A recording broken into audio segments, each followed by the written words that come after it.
ഞാൻ അനൂപ, കണ്ണൂർ ജില്ലയിൽ നിന്ന് വരുന്നു. എൻ്റെ ഭർത്താവ് സുബിൽ. നമ്മളൊരു ഹിന്ദു മതത്തിൽ നിന്നാണ് വരുന്നത്. ഫേസ്ബുക്കിലൂടെ അച്ഛൻ്റെ ലൈവ് പ്രാർത്ഥനയും പിന്നെ ഇവിടെയുള്ള സാക്ഷിയും കേട്ടിട്ടാണ് എന്നെ ഇവിടെ കൃപാസനത്തിൽ വരാൻ തോന്നിച്ചത്. കൃപാസനത്തിൽ ഞാൻ 2019 വരുന്നത്, ജൂൺ മാസം 4-ാം തീയതി. ഇവിടെ വന്നിറങ്ങുമ്പം തന്നെ എനിക്ക് കാല് കുത്താൻ പറ്റാത്തൊരു അവസ്ഥയായിരുന്നു. ഇവിടെ അത്രയും ജനങ്ങളായിരുന്നു. ആ ജനത്തിൻ്റെ നടുവിലൂടെ ഞാൻ നടന്നു വരുമ്പോൾ ഇതേപോലൊരു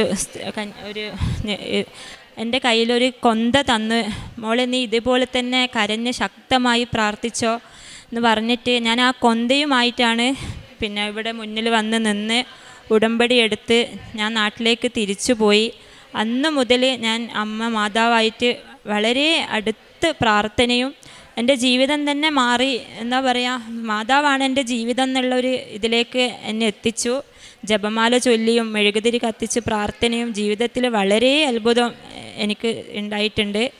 ഞാൻ തിരിച്ച് വന്ന് ഉടമ്പടി പുതുക്കി.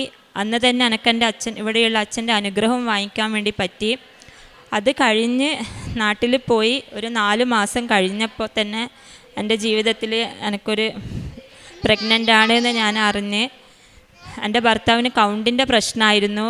IVF-ലൂടെ അല്ലാതെ നിങ്ങൾക്കൊരു കുഞ്ഞിനെ നൽകൂല എന്ന് പറഞ്ഞ അവസ്ഥയാണ് പല ഡോക്ടർമാരും ഞങ്ങളോട് പറഞ്ഞത്.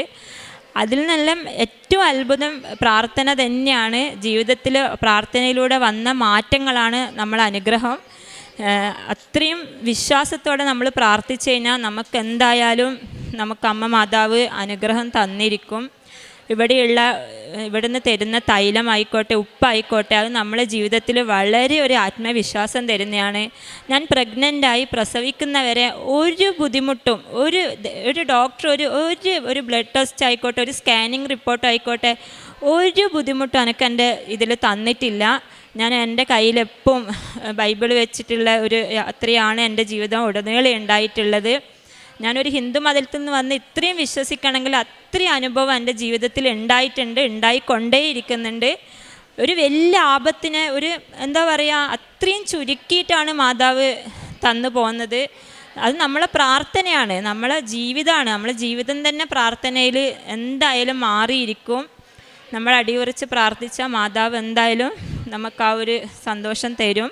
മാതാവിനും യേശുവിനും നന്ദി. പിന്നെ നമ്മളെ ജീവിതത്തിൽ നമ്മൾ മറ്റുള്ളവരെ സഹായിക്കുക, അതിൽ തന്നെയാണ് നമ്മൾ ഏറ്റവും വലിയൊരു ഇതുള്ളത്. ഞാനങ്ങനെ കുറേ പ്രവർത്തനം ചെയ്തിട്ടുണ്ട്. പിന്നെ അനാഥാലയത്തിൽ അച്ഛനമ്മമാരില്ലാത്ത കുഞ്ഞുങ്ങൾക്ക് ഭക്ഷണം കൊടുത്തിട്ടും അങ്ങനെ ഒരുപാട് അനുഭവങ്ങളും മാറ്റങ്ങളുമാണ് ഈ കൃപാസനത്തിൽ വന്നതിൻ്റെ ശേഷം എനിക്ക് ഉണ്ടായിട്ടുള്ളത്. ഞാൻ എൻ്റെ എന്താ പറയുക, എൻ്റെ മരണം വരെ അമ്മ മാതാവിനോടല്ലാതെ ഞാൻ അത്രയും കടപ്പെട്ടിരിക്കുന്നു. പത്രം ഞാൻ എൻ്റെ കൂടെ വർക്ക് ചെയ്യുന്ന കുറേ ആൾക്കാർക്ക് ഞാൻ കൊടുത്തിട്ടുണ്ട്. അങ്ങനെ ഒരുപാട് അനുഭവങ്ങൾ അതിലൂടെ എനിക്ക് നേടിയിട്ടുണ്ട്. ഇന്നും ഞാൻ അടിയുറച്ച് എൻ്റെ മാതാവിൽ തന്നെ ഞാൻ വിശ്വസിക്കുന്നു. ഈശോയ്ക്കും അമ്മയ്ക്കും നന്ദി. ഉൽപ്പത്തി പുസ്തകം 41-ാം അധ്യായം 51-ാം തിരുവചനം. എൻ്റെ കഷ്ടപ്പാടും പിതാവിൻ്റെ വീടും എല്ലാം മറക്കാൻ ദൈവം ഇടയാക്കിയിരിക്കുന്നു എന്ന് പറഞ്ഞുകൊണ്ട് അവൻ തൻ്റെ കടിഞ്ഞൂൽ പുത്രനെ മനാസെ എന്ന് വിളിച്ചു.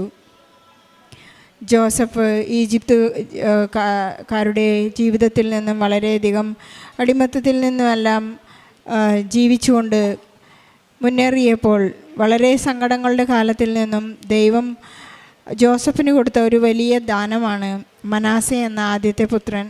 എൻ്റെ എല്ലാ കഷ്ടപ്പാടുകളും എൻ്റെ പഴയ ഓർമ്മകളെല്ലാം ഇനി എനിക്ക് മറക്കാം, എനിക്ക് സന്തോഷത്തിൻ്റെ ഒരു അനുഭവം തന്നിരിക്കുന്നു എന്ന് പറഞ്ഞുകൊണ്ടാണ് ജോസഫ് ഈ അനുഭവത്തെക്കുറിച്ച് പറയുന്നത്. ആ മകന് മനാസെ എന്ന് പേരിട്ടുവെന്ന്. നമ്മുടെ ജീവിതത്തിൻ്റെ കഷ്ടപ്പാടുകളെല്ലാം ഈശോ കാണുന്നു. ഉടമ്പടി എടുത്ത് ജീവിക്കുന്നവർക്ക് എല്ലാവർക്കും തന്നെ അതിൽ ജാതിയോ മതമോ വർഗമോ ഒന്നും തന്നെയില്ല. ഈശോ ദൈവമാണെന്ന് ഏറ്റുപറയുന്നവൻ്റെ, പരിശുദ്ധ പിതാവിനെ ഏറ്റുപറയുന്നവനെ, ഈശോയെ ഏറ്റുപറയുന്നവനെ എല്ലാം പരിശുദ്ധ അമ്മ വളരെയധികം സ്നേഹിക്കുന്ന അനുഭവം നമുക്ക് കാണാനായിട്ട് സാധിക്കുന്ന ഉടമ്പടിയിലൂടെയാണ്. നമ്മുടെ ജീവിതഭാരങ്ങൾ എത്ര തന്നെ ഭാരമുള്ളതായാലും സമയച്ചുരുക്കത്തിൻ്റെ അമ്മ ഈ അൾത്താരയിൽ സമയഘടികാരം നെഞ്ചിൽ ചാർത്തിയാണ് അമ്മ പ്രത്യക്ഷപ്പെട്ടപ്പോൾ ജോസഫ് അച്ഛനോട് പറഞ്ഞത്, ദുരന്തമുണ്ടാകാൻ പോകുന്നു, പ്രാർത്ഥിക്കുക. നമ്മുടെ വിശ്വാസത്തിലുണ്ടാകുന്ന ദുരന്തം നമ്മുടെ ജീവിതത്തിൽ, ദൈനംദിന ജീവിതത്തിലുണ്ടാകുന്ന ദുരന്തങ്ങളിലെല്ലാം ഈ അമ്മ ഈ സമയഘടികാരം കാണിക്കുന്നത്, എനിക്ക് സമയത്തിന് മേൽ അധികാരമുണ്ട്, നിങ്ങളുടെ എല്ലാ സങ്കടങ്ങളും എന്നെ ഏൽപ്പിക്കുക, ഞാൻ ഈശോയോട് പറഞ്ഞ് നിങ്ങൾക്ക് അനുഗ്രഹം തരാം, അത് എത്ര വലിയ ജീവിതഭാരമായാലും എനിക്ക് വളരെ സമയച്ചുരുക്കം മാത്രം മതി, നിങ്ങളെ ഞാൻ അനുഗ്രഹിക്കും എന്നതാണ്. ഇവിടെ അനൂപ തൻ്റെ ജീവിത സാക്ഷ്യമേറ്റ് പറയുമ്പോൾ വളരെ സ്നേഹിച്ച്, വളരെ ദാഹിച്ചുകൊണ്ട് ഈ ഒരു കുഞ്ഞിന് വേണ്ടി പ്രാർത്ഥിച്ചപ്പോൾ നല്ലൊരു ഓമന കുഞ്ഞിനെ നൽകി ദൈവം അനുഗ്രഹിച്ചു. പരിശുദ്ധ അമ്മയോട് അനൂപ ഇന്ന് വളരെയധികം അടുത്തിരിക്കുകയാണ്, ഈശോയെ വളരെയധികം സ്നേഹിച്ചുകൊണ്ടിരിക്കുകയാണ്.